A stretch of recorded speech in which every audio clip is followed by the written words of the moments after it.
The picturesque Finger Lakes region of central New York, home to some of the Empire State's finest vineyards. But once a year, the peace and serenity is shattered by the thunderous roar of race engines as NASCAR's finest come here to compete at historic Watkins Glen International. Over the years, this place has hosted the world's greatest drivers. This weekend, points leader Kyle Busch hopes to remain unbeaten for 2008 on road courses. Kyle Busch, what a talent this kid is, and the kid from Las Vegas, Nevada will become the fourth different winner for NASCAR's Nationwide Series in Mexico. So Kyle Busch to Mexico City, boys. That's what I'm talking about.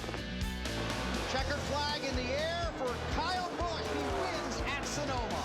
You boys are awesome. Thank you, thank you. You guys are so awesome. Woo! Yeah!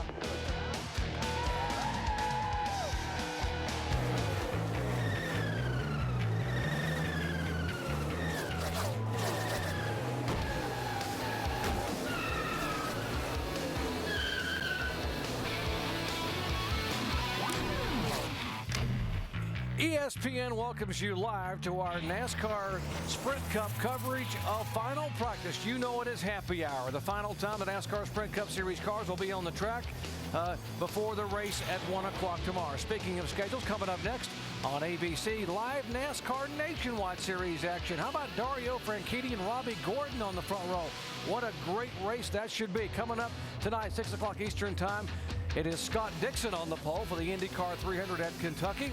NHRA Lucas Oil Nationals qualifying tonight at 8:30 Eastern time. NASCAR Now kick off our coverage tomorrow morning at 10 a.m. And then back here, 1 o'clock Eastern time, NASCAR Countdown. Alan Bestwick, Brad Daugherty, Rusty Wallace will lead it off. Then our coverage, flag to flag, of NASCAR Sprint Cup action at historic Watkins Glen on ESPN.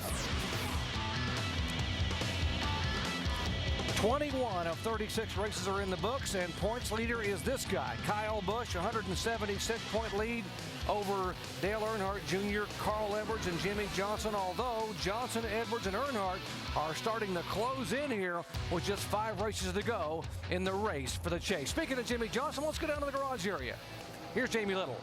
Well, Doc, 1 week ago, Jimmy Johnson said one of his main goals this year is to win on a road course. So what did he do? He entered the Nationwide race, brought along crew chief from right here in the Cup Series, Chad Knaus, as well as his team. Things over there going pretty well. He qualified this morning, 3rd, and he told me these cars are so different. Nothing really transferred as far as information between the two cars, but he said the seat time is really helping. He jumped in his Cup car earlier in practice. He was 2nd quickest, and right now he's battling it out with Jeff Gordon to be fastest on the track right now.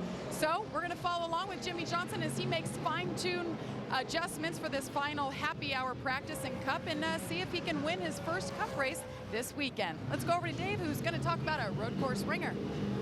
And Jamie, that is Marcus Ambrose, who was fastest in first practice today, but he told me we may want to take some speed out of the race car. I said, why would you want to do that? He goes, remember where I'm starting. I start last. To win, Marcus Ambrose has to pass everybody in the field tomorrow. So the task for crew chief David Hyder and driver Marcus Ambrose is to find an adjustment on the car which will make it more stable than it was in that first practice. And they may want to give him some fresh beverages and a new playlist on his iPod because he's going to be in traffic all day long. Doc? Dave, Marcus should be fun to watch. He starts 43rd tomorrow, and as you said, he was the fastest car in the practice session just ending a little bit ago. We'll see how he's going to do here in happy hour. Boy, what a great effort that would be for the Wood brothers and Marcus if he could get that car all the way to the front and go to victory lane. Hello, everyone. Along with Dale Jarrett, Andy Petrie, I'm Jerry Punch. Glad to have you with us here for NASCAR Sprint Cup Series happy hour. Guys, what is the watch word? What do you want to find out as a crew chief and driver here in happy hour? Balance is my word, Doc. You need to get this car balanced. The chassis really needs to be balanced. You've got to really get the car to work in all these corners that you have here. And then the brakes. You go down these long straightaways and you get into these tight turns. You got to have the brakes balanced. And then you're balancing horsepower with fuel mileage. These guys need to try to get the best fuel mileage they can so they can make that last pit stop as early as possible. So they'll be balancing their horsepower to fuel mileage. And these guys will be doing that the whole practice session. And so that's my watchword for the day. Yeah, Doc, I'm going a totally different direction. Normally you hear me talk about patience. I'm saying attack. These guys have to get out here and find their limits. They don't want to be doing that tomorrow. They have to know their limits as far as how much front brake and rear brake bias they can put into their race car. How far can they get to these corners and not lose their car, upset their car to where they're losing too much time in the center of the corner. How much throttle can they put down on the exit of these corners? So they really need to put down some speed and see exactly what their car and themselves are capable of doing. Drivers attacking the racetrack. That's exactly what this one is all about. We're going to see what these guys have for them. And Marcus Ambrose there attacking this practice session. Not only was he the fastest car in the other sessions, we said a moment ago, he was much faster than anybody else. So we're going to see what he can do here coming from the back of the pack. That lap right there was the fastest lap of the session so far by Marcus Ambrose. Just bumped Jeff Gordon off the top spot. Jimmy Johnson third in this session, and you mentioned that Jimmy Johnson running one of 20 drivers running double duty and saying he wanted just the track time. And DJ, that's got to help him. He starts third in the nationwide race coming up at 2:30, and he is third on the speed charts here in the Cup car. Yeah, and we heard Jamie talking about that. Not a lot transferred over from this car to his nationwide car, but that doesn't make any difference. This is one of those places that you can say, okay, as a driver, I can get better just by making laps on this racetrack. There are things I can find out about this track that maybe I didn't know, or I can push the issue here that would help me, and it may help me find a feel of my race car that I didn't know was possible, so I can change my Cup car if I need to do that to make it feel better if that's the way the nationwide car is. So a lot of things that can be gained as we see Tony Stewart, who struggled a little bit in the first practice session here, but is 7th right now on the speed chart in this session. Andy, Tony has won 3 of the last 4 times he has come to Watkins Glen. In terms of just getting you fired up for this team that's been winless this year, this has got to be the weekend they've been pointing to for a couple of weeks. He's such a versatile race car driver. He drives every kind of car and every kind of situation. And this is the kind of racetrack that versatility really pays off, and it's paid off quite a few times for him. And I expect this team to wind up, if not in victory lane, very, very close to the front. 35 race winless streak. Hard to believe that Tony Stewart has not won in an entire year. In fact, you see that's the 35 race winless streak, 18 top 10s, 11 top 5s, but he finished second last week at Pocono. He's getting closer and closer, folks. Last time he went to victory lane, let's turn back the clock. 1 year ago. Take the green flag at Watkins Glen. 5th DNF of the year for the 8 car in Dale Earnhardt Jr. Tempers flaring here on a restart, and 3 of the contenders are out of it. Harvick's really mad at Montoya right now. Harvick is not a guy you want to mess with. And Jeff Gordon has spun around with 2 laps to go, the leader. Tony Stewart, winner of the Nextel Cup at Watkins Glen. Back at Watkins Glen International, NASCAR Sprint Cup Series happy hour has been halted momentarily. The 84 car stopping on the racetrack. A.J. Allmendinger needing an assist from the wrecker to get back to pit road, and there are some of the cars waiting to go out. And while these guys wait, there's a bit of hustle and bustle around the points leader's car. Back in the garage area, there's Kyle Busch and the guys, Steve Eddington, out of the car. And the NASCAR officials are there as well, looking over some of the apparatus they have assembled there to look at the 18 car. Jamie, what's going on down there? Well, Doc, Kyle Busch has not gone out on the track in this practice session, but the first practice session was very eventful. First, he went off into the grass, picked up a bunch of grass in that splitter, and then when he came back in, he went out and missed a shift. Kyle told me he missed that shift, but kept going for the remainder of the practice, ended up 13th on the chart. But right now, they're not sure if they need to replace this engine. They've had the entire Gibbs team here, the engine builders, crew chief Steve Addington looking over it, trying to see if there's anything in the engine that says they need to take it out and replace it. So, Andy, maybe you can elaborate on what it is they're checking. Well, they're probably worried about this engine, and they would like to change it. NASCAR won't allow them to change that engine unless they can prove something's wrong with it. I think that may be what they were looking at with that bore scope, trying to figure out what's wrong with it. Can you help us out here a little bit, Tim Brewer? I think so, Andy. What they're going to do, folks, they're literally going to take the valve cover off. They're going to go down inside the engine. What this is a bore scope. I can actually probe down inside the engine, look at the lifters and stuff, take a visual of it. We can also use this bore scope in the transmission, rear end, different areas where NASCAR won't allow you to take the engine apart. This bore scope can actually tell the guys if there's a chip in a lifter or a camshaft or a broken component in the engine. You can get really down to the core of the problem with this thing right here, Andy. Yeah, that's the one Tim's holding there is a little kind of a dumbed-down version of what we saw in the garage area. That was an elaborate system there, a borescope, where they can go in there with a TV screen and see a lot of things inside that engine. DJ, you've come here before as a points leader, and you got to wonder, you know, Kyle Busch, even though he's got 7 wins and he's going to be in the chase, coming here with that kind of points lead, you got to be concerned about momentum and a lot of things happening here for your race car, like in the first couple laps if you have an engine issue. Yeah, I thought you were going to ask me if I came here and never missed a gear. Obviously, we all have, but yeah, it's just things that can happen. And yeah, you know, they were needing to get back a little bit of momentum. They've lost a little bit of their points lead, and that really doesn't concern them, but you still want to get things geared up and going in the right direction before you get to Loudon here in just a few weeks. So yeah, this is a little bit of a downer for him. You can see that Kyle was a little dejected there. You always don't like the idea that you messed up something, and because of the rules now, like Andy was saying, they have to physically be able to show that something's wrong with that engine, and there actually could be something wrong that they can't see that could knock them out early tomorrow. Yeah, when you miss a shift like that, it can stress the valve springs, and they won't break right away. They'll break when you really need them in the race. One of the drivers who's stress-free right now is Robbie Gordon in the 7 car. He is a former winner here in NASCAR Sprint Cup back in 2003, and he is on the front row for the NASCAR Nationwide Series race coming up at 2:30. He's qualified right beside Dario Franchitti. He's one of the best road racers in the business. Yeah, he's always fast when you come here, and he finds a way. We talked earlier that, you know, you can pass at this racetrack, and he finds a way to get that done. And even though we're starting by points and that puts him back pretty far, Robbie's good enough that he can make his way to the front before tomorrow's race is over. Behind him, the 70 car, Mad Max Pappas, who will, by the way, will be our in-race reporter for the Nationwide race coming up later today, driving the Rusty Wallace Incorporated car back in 10th. Today he's in there for the NASCAR Sprint Cup practice, and then tomorrow's Sprint Cup event he's in the 70 car. See, he's starting 42nd, but he's 7th on the sheet so far in this session. Yeah, we're going to have a little excitement tomorrow from these guys that are good road racers and have good race cars that could be making things exciting coming from the back and trying to get their way up there to where they could be a factor in the race. I think Max Pappas' middle name is Attack, the word you use, DJ, because when they drop the green flag, he just goes after it. He does that, and he so badly wants to do this on a regular basis. I mean, everybody knows him as a road racer, but Max wants to be a part of this series and a part of this sport because he loves to drive race cars, and he is very talented.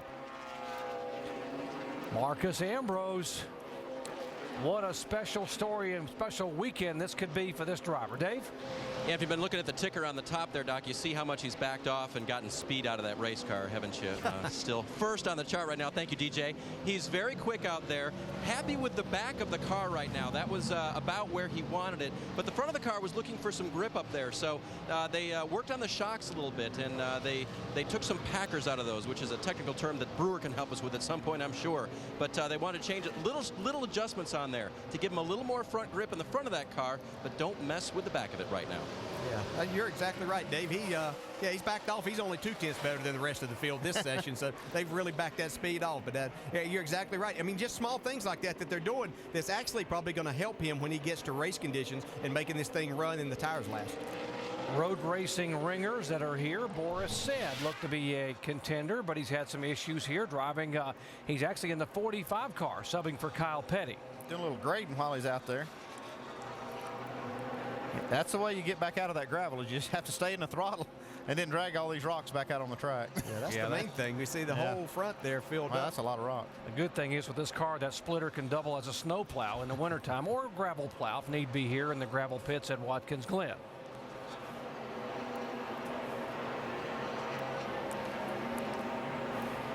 We mentioned the fact there were a number of different drivers who are road course specialists that'll be a part of this field. You just saw Boris, Max Pappas, Patrick Carpentier, Ron Fellows, who won the NASCAR Nationwide event last week in Montreal, Brian Semo, the Trans Am driver, and P.J. Jones, who finished 4th here 4 years ago.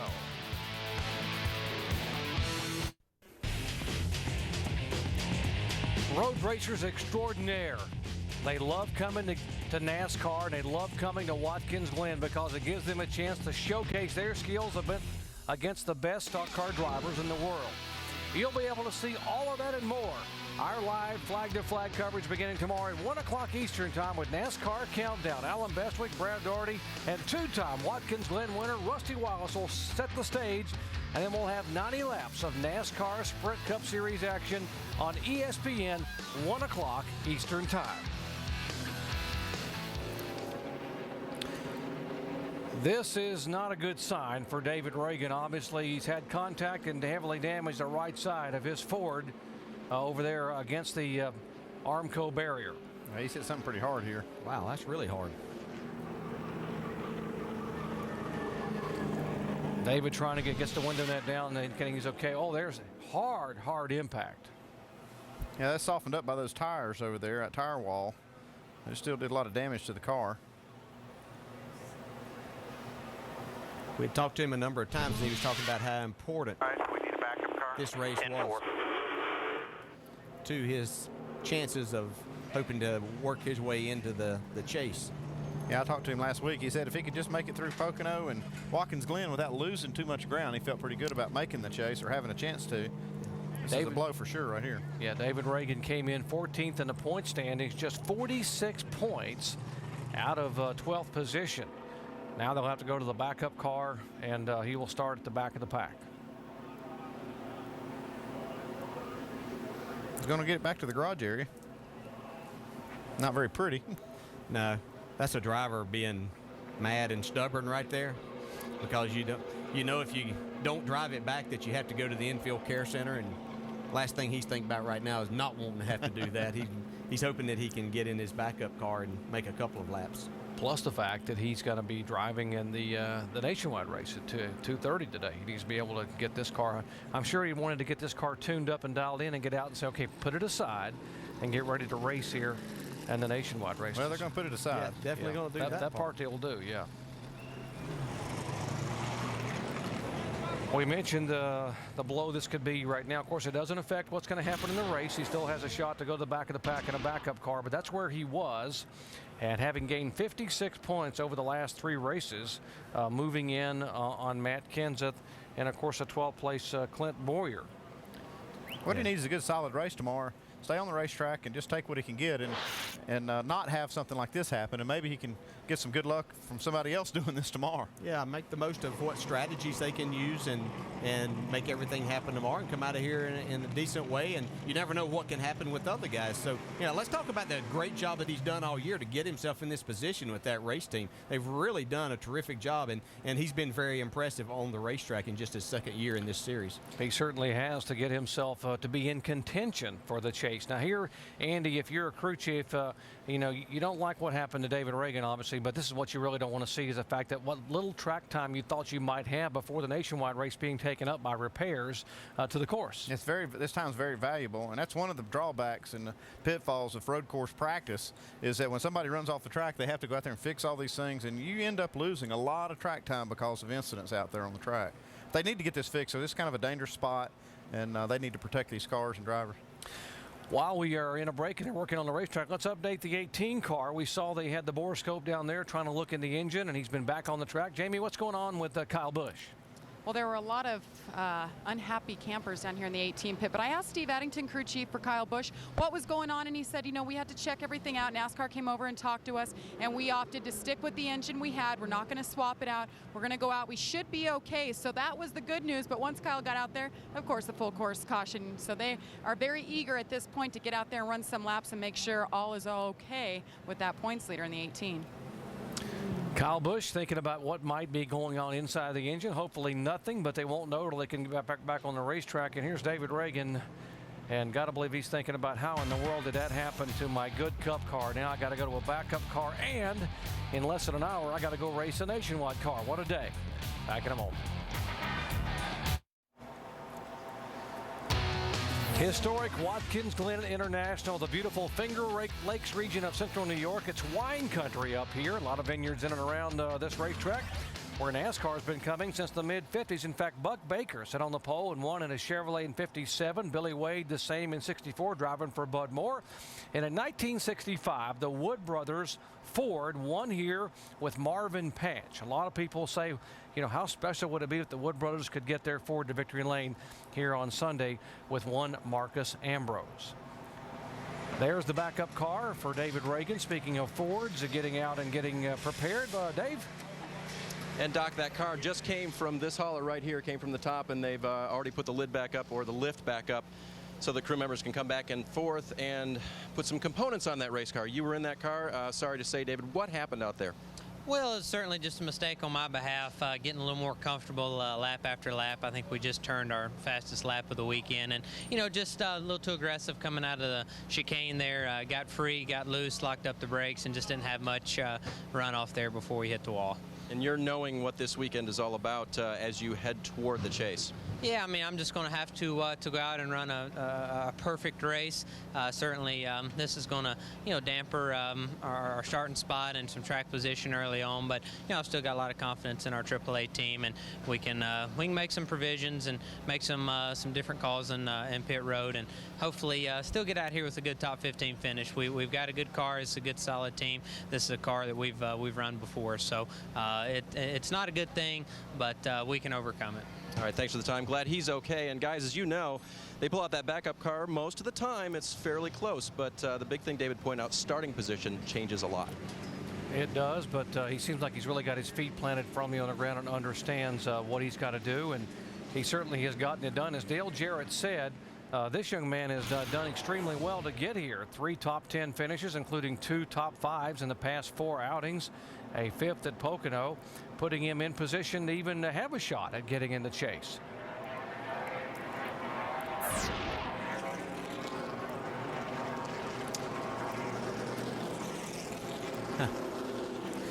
Cars are rolling back on the racetrack here. Time is of the essence because these guys know the NASCAR Nationwide Series cars will be going to green at 2:30 or shortly thereafter this afternoon. Our coverage over on ABC coming up 2:30 Eastern time.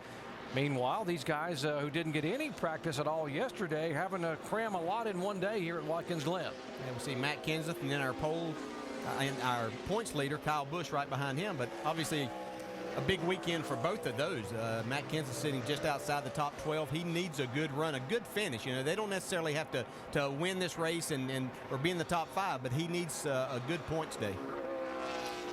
Kyle Busch testing that engine out again to see exactly, you know, what kind of problems they may have with that. And this is his first time on the racetrack in this session. I think he needs to just run it as hard as it'll go and just make sure that it holds up here. And if it does, all the guys will take the engine apart, what they can, valve springs and all. They can check all those, change them, and he'll probably be okay if it'll make it through this session. NASCAR, Andy, has to be pretty strict on this rule we were talking about, that they won't just let them change it just because to say the guy missed a gear. That would be easy for anybody to say anywhere. So they have to stick with their rules and make sure that something is wrong with these engines before they allow them to make a change. The penalty is that you have to go to the rear of the field if you change the engine, but they don't just let anybody do that. They still have to prove that something's wrong with it, and it's a money-saving measure that they came up with to do that, so they can't just have guys skirting this rule. Jimmy Johnson in the 48 car. Again, no qualifying, so they line up by points. He starts 4th here tomorrow. Behind him, Jeff Burton, who very atypically for Jeff Burton missed a top 10 finish last week at Pocono, finished 21st, so he slipped back to 5th in points. These guys will start the way they're running on the track right now, right behind each other. Jimmy Johnson and Jeff Burton in 4th and 5th. We saw him go through the chicane. Jimmy Johnson's car looked really good, and Jeff Burton's car, if you saw it get pretty wide through there, cost him a lot of time coming around that next corner out of the inner loop, and so that just shows you just how little mistake you can make and cost you a lot of time on the racetrack. Greg Biffle coming here, another one of those guys that's sitting in there right now. He's solidly in the chase, but there's a lot of people right around there. He's 18th fastest on the speed charts in this session. Greg is a good road racer, but he knows tomorrow is really about not as much winning this race. Everybody's here obviously to win every time they go out there, but he wants just a good solid day. Would love to be able to get back in the chase for the Sprint Cup. See that car sliding around as they went through turn 2 and up through the S's here. A very fast part of the racetrack as you come to the long back straightaway. Important to get your car handling through there to where you can stay in the gas as much as possible, because that translates to a lot of speed and then a passing opportunity as you get up to the inner loop. Kurt Busch going by, Jamie McMurray, Casey Kane, Robbie Gordon now. Just behind this group, you see Marcus Ambrose catching these guys. All these cars are running faster now. A lot of the top 3 or 4 or 5 guys have just bettered their lap times. Jimmy Johnson now on the top of the board. I tell you, DJ, if Marcus Ambrose runs down Robbie Gordon, that says something about how good that 21 car and he is as a combination. He's really shown that he really is a really good road racer, and he's had this Wood Brothers car. It was fast at Sonoma, fast here again. So again, it's going to be interesting to watch. It's a tough day starting from the very back. They're starting dead last, and it'll make it a difficult day because everybody's kind of on the same strategies, Andy. There's just not a lot you can do from the pits. That's the truth. The strategy here, there's only one, winning strategy, and that is to stay out. Actually try to make your pit stop as early as possible so you can stay out the longest at the end of the race. And, we heard David Reagan talking about how they might use some pit strategy to get some of that track position back. You really can't do that on a road course. And, Marcus Ambrose starting back there, he's got the best way to do it, and he's got a fast race car. And it's going to be a little tougher for David Reagan, especially now that they've got limited track time with their backup car. Yeah, and the only good thing that with Marcus is that he can see in being back there, they can stay with their strategy, and at some point in time, there's going to be some cautions, and some others that aren't handling so well are going to take that time to make some cautions, so he might make up some spots here. As we see a former winner here in Kevin Harvick, currently 4th on the board right now. Really good road racer. He's just taken to this and just has a really good record here among the drivers that have been here. I talked to Todd Berrier in the garage. He really feels like they have a good shot to win here. They haven't won yet this year, and I feel like this is a great opportunity for them. Man, would that boost them a lot, because they've just been hanging right around that cutoff spot and ended up making what could have looked like maybe a disaster happening at the beginning of the Pocono race last week and turning it into a really good finish. Finishing 4th at Pocono, and right now he is 4th quickest here in the final practice session. He won here the NASCAR Sprint Cup car back in 2006 from 7th in a Chevrolet.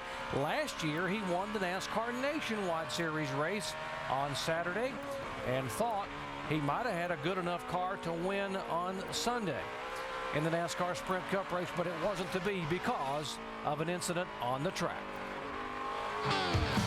Truex gave the 42 Montoya a shot. Oh, he gets hit by Jeff Burton. Stay in the car. Get going. What's the problem? Let's see if they're going to fight. Harvick's really mad at Montoya right now. Harvick is not a guy you want to mess with. Tempers flaring here on a restart, and 3 of the contenders are out of it.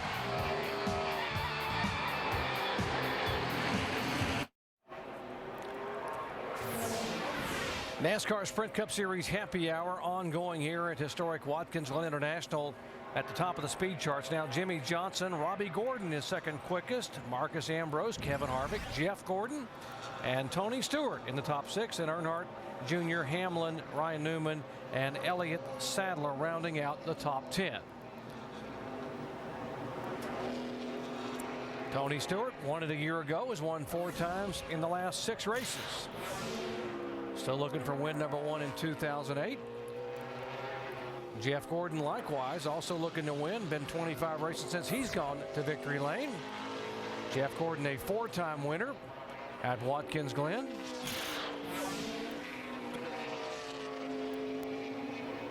It's a good chance to assess where you could be off, or actually where you might be good on the racetrack when you're running with other cars. Is that what you guys, when you're out there during these sessions, do you pay a lot of attention to other cars and how they're working in the corner? A lot of times you go out just kind of by yourself and kind of get your rhythm and see what you think about your car, and then you will want to go out behind someone and just see if there's something, especially someone like a Jeff Gordon or a Tony Stewart or Robbie Gordon. See where these guys are beating you, if they are, and so you use a little bit of time for that. We told you it had been a while since Jeff Gordon's last trip to victory lane at Charlotte last October. 26 races. He's had 3 poles, 15 top 10 finishes. At this time a year ago, he was the points leader and had won 4 times. 2 Gordons in the field. There is Robbie Gordon, who certainly has had a good day, Jamie, and probably hoping for a better day in the final minutes of this session. Well, he's pulling double duty, qualified 2nd in the nationwide race, and now he's 2nd right now. So, Robbie, how are things feeling? Maybe another victory here at Watkins Glen? we put a lot of effort into our road racing program, and Jim Beam has stepped up and did both weekends. So to qualify second in the nationwide car today is pretty good, and I think we're second quick right now in the Cup car. You know, we went down testing and we tried some stuff, and we're working our way back to our old original stuff. It just seems like it's pretty good. But you know, we experimented the first practice session. I really wasn't worried about where we were on the time, and this session here, we feel like we're back in the game for sure. A couple more fine-tuned adjustments. I'm just a little bit too loose right now. Certainly a jack of all trades for Robbie Gordon. Doc, last win was right here in Watkins Glen back in 2003. NASCAR Sprint Cup victor here. There's Denny Hamlin, by the way. And let's listen to his radio. Car's definitely tighter. M5, the first lap it was pretty tight. Then it started coming around pretty good. Overall, the car was not too bad. A little free into 7. Really good through the S's, I believe. Inner loop is pretty good. Just cutting back to that right-hand side. If I try to get aggressive on the gas, leaning on that right rear tire, it doesn't want to hold it. That was a radio report the last time that he came toward the garage area. This is a live picture now of him on the track. They spent about 10 minutes in the garage area working on the car. And as he was standing outside, I had a chance to go over and talk with him. I said, how close is that race car? And he said, definitely a top 4 race car. They spent a lot of time this last few minutes in the garage area. Careful, stay on the black, thank you. Working on a final run. This is what they want to do, just 5 or 6 laps right now, making sure they had everything done they wanted to for race preparation tomorrow. So this, in theory, will be his final run today. Denny thinking he's got a pretty good race car. He's got a very good race car, Dave. And here again, the confusion. We're trying to figure out what turn they're in. Some of the media reports say it's an 11-turn road course. Some of the guys NASCAR calls it a 7-turn course. DG, I think you guys call it, what, 7 turns? Yeah, and you know, within the teams, whatever, as long as they know what they're talking about, the driver and crew chief, and where they can communicate. We always used to sit down with a map and we plan that out regardless of what anyone else is calling it. Obviously, when you get into race conditions and NASCAR's talking about an incident in a certain turn, you want to be on the same page. We see Juan Pablo Montoya here, who will be our in-race reporter tomorrow, and a guy very capable of winning this race.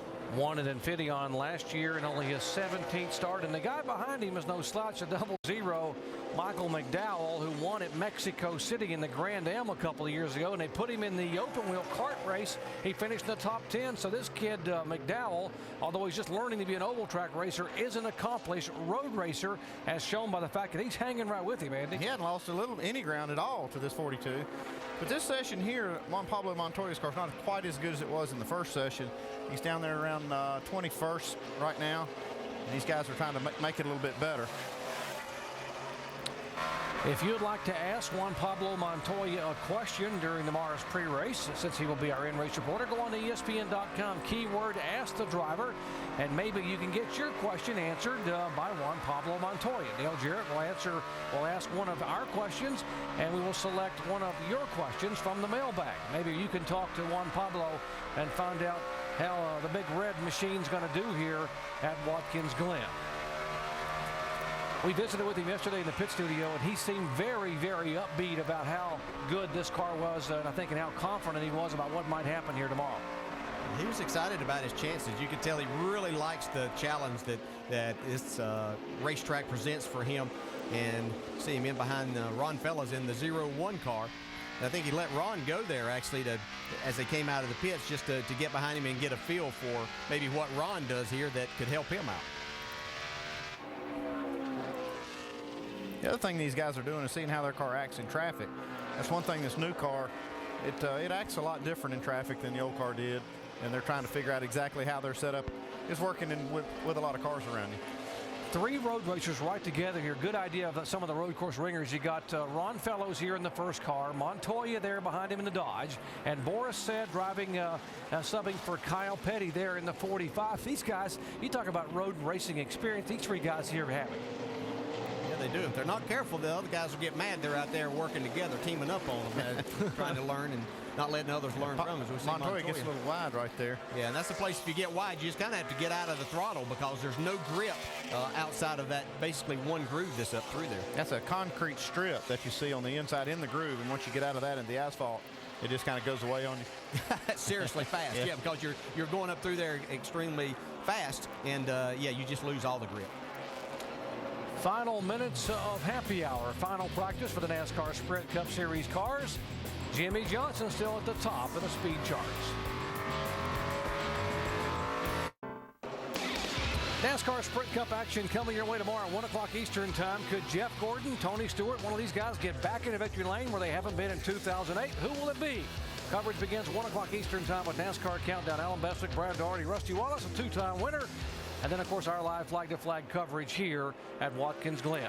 Wow, how about the 18 car? He is hustling through that inner loop area. He's got a little rhythm through there, doesn't he? The left front tire just along for the ride. What's this? That's just entering the loop here. Come on, keep it up, keep it up. Come on. Wow. Carry it to the next curve. He's got the throttle down. Oh, boy. Yeah. Well, he stuck the landing. How far to go? That is really cool shot. That's how you cut down on tire wear. That's cool. Kyle Busch will be the pole sitter. He will lead them down because there was no qualifying yesterday because of rain. Lined up by point standing, so it'll be Kyle Busch and Dale Earnhardt Jr. in row 1. Carl Edwards and Jimmy Johnson right behind them. He's up in 15th on the speed charts in this session, and they only have 9 laps out there because they were late getting out as they were checking out that engine, but they've made the most of this. He's running that car hard, too, boy. See him smoking those tires? Speaking of smoke, Tony Stewart. Dave? And he's trying to smoke him again this year, Doc. Last year's winner. Right now, fairly satisfied with their race car. But you know how they don't like to share too much on the radio when they're communicating by radio frequency. Tony's saying to Zippy last time he was coming toward pit road, got anything more shock-wise? I want to go that same direction. That at least gives Zipadelli a chance to get the guys preparing either a new set of shocks or something to change on those shocks so that when they come back in, their change is a lot quicker. But as far as exactly what that is, that's a mystery. Are they trying to throw up a smoke screen down there, Dave? That sounds like maybe, Andy. Very nice. Wow. Was Zippy watching the track? Looked like he was bird watching from the top. He was watching up in that tree there. At Greg Zipadelli, the crew chief there on top of the hauler. They have a You can get monitors up there. distracted up there sometimes. I just have a question for Dave. If they would have said what the shock was, would he have known what they were talking about? I've been impressed.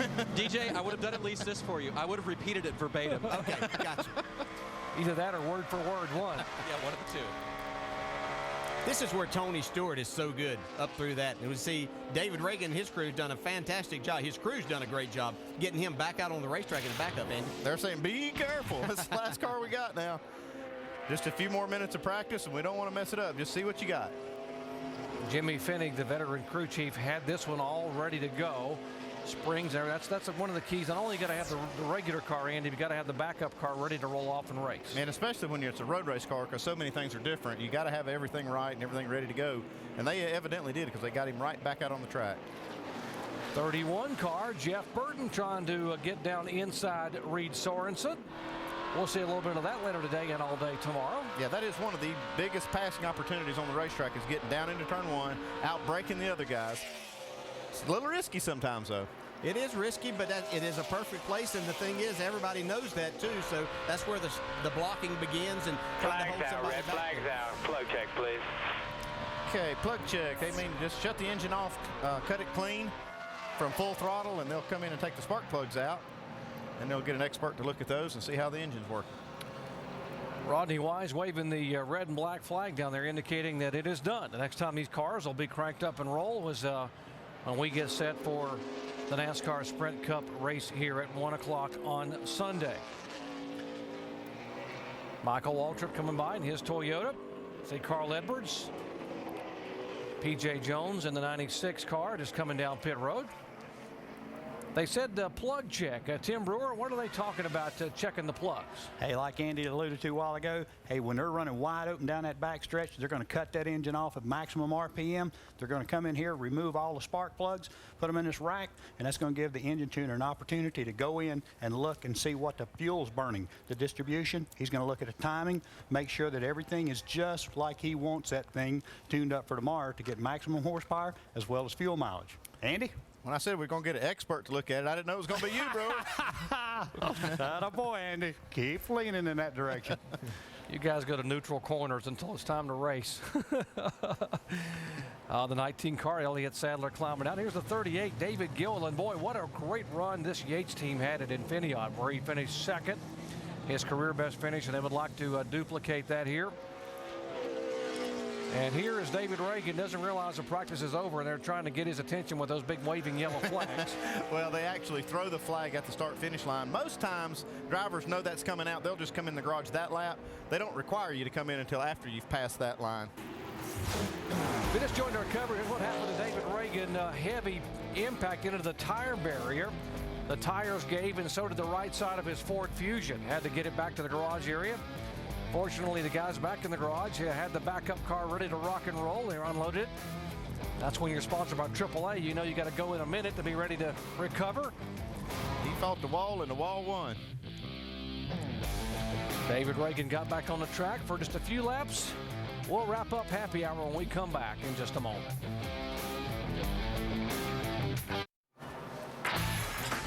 NASCAR Sprint Cup Series Happy Hour is history here at Watkins Glen International. That next time these cars will be on the track, they will be ready to race. Tony Stewart cannot wait because this has been a track that's been awfully good to him over the years. 4 wins in the last 6 years, including this race a year ago. Here's how they'll line up by points. Kyle Busch, Dale Earnhardt, row 1. Carl Edwards, Jimmy Johnson in row 2. See, Tony Stewart and Denny Hamlin teammates are going to start back there in the 5th row. Talk about road race specialists coming in. I look at all of these guys and think how good they are on the road course, that anybody could win this race. Eric Amarola driving the 8 car this week. David Gilliland, we mentioned he finished second at Infineon. There's Juan Pablo Montoya. He very confident yesterday in what he could do for Ganassi Sabata's team here on Sunday. There's P.J. Jones starting the 96 car this weekend. He'll be somebody to really watch tomorrow as we get into this race. Patrick Carpentier, obviously a good road racer. Boris Said back there in Kyle Petty's car. Back here, the next row, we've got Marcus Ambrose and Max Pappas. They're going to be making their way up through here, and Joe Nemechek. You know, it's going to be hard to figure out when this race starts whether we want to watch up front, where you're going to see some of these guys try to attack, you know, between Kyle Busch and Dale Earnhardt Jr. and Casey Kane and these guys up there, or that final row where Max Pappas and Marcus Ambrose have been so good in this final session. That's why we're glad we've got about 64 cameras on this racetrack. I got to believe. Let's. And we got one down with Dave. Dave? Yep, and Casey Kane just debriefing right now with crew chief Kenny Francis. And I know, it's like, I don't know if I want you to say everything to Kenny right now, because I just want to ask you real quick, overall satisfaction with the race cars. I just try to, I feel like the car's probably pretty decent. Budweiser Dodge, I just keep trying to make my laps better, make my braking and cornering and all that stuff better. I'm not the best road course driver, but I like it, I enjoy it, and trying to get better. And I think we made a lot of gains there. I felt more comfortable at the end, you know, so hopefully we do a little more and we'll be good. Do you want him to change anything on the race car now in all this description here? Yeah, we need to be a little better to the right, on the right-hander still. I feel the lefts are pretty good. We need to be a little better to the right, and you know, that'll just make me more comfortable, and we'll have a better result tomorrow. All right, thanks, Case. And you guys know this is a mostly right-hand track. The driver who had the biggest problem in this session was David Reagan, and he and Jimmy Finnick a moment ago were talking about what happened with the car and what they could do. Jamie? Well, the good news is he has a smile on his face. You're talking to your crew chief, Jimmy Fennick. What's going on, David? How are things going to be for tomorrow's race? They're going to be difficult, but no one ever said this game was easy. It's going to be exciting tomorrow. They got some fast guys in the back, and you know, certainly we can't be too aggressive. We have to try to have some good strategy on pit road and try to get some good track position. But I feel like, you know, this car is one we've practiced a lot this year. We raced earlier, so it's a good car, and we just got to be smart. But I was just telling Jimmy that I was very thankful to get back out and make a few laps in this practice. I think it took them like 15 minutes to get the backup car unloaded, fired up, and ready to go. So, you know, a good solid team effort here. Just got to keep digging.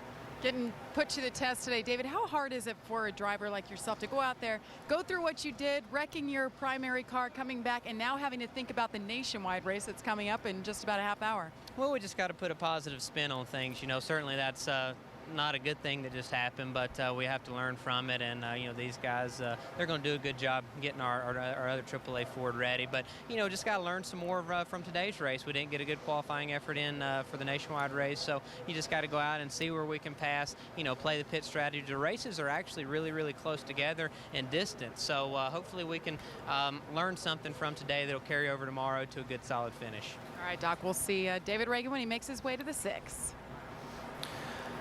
David Reagan hoping to get it done in a backup car here. Of course, coming up next on ESPN2, 2007 New England Patriots yearbook. But for you race fans, switch over to ABC for the NASCAR Nationwide Series at Watkins, Glen. That's coming up next at the bottom of the hour, 2:30 Eastern Time. Dario Franchitti and Robbie Gordon on the front row for the NASCAR Nationwide Series action. And of course, 1 o'clock on Sunday afternoon, live flag-to-flag coverage on ESPN of the NASCAR Sprint Cup Series. This has been a presentation of ESPN, the worldwide leader in sports. So long, everyone, from Watkins, Glen.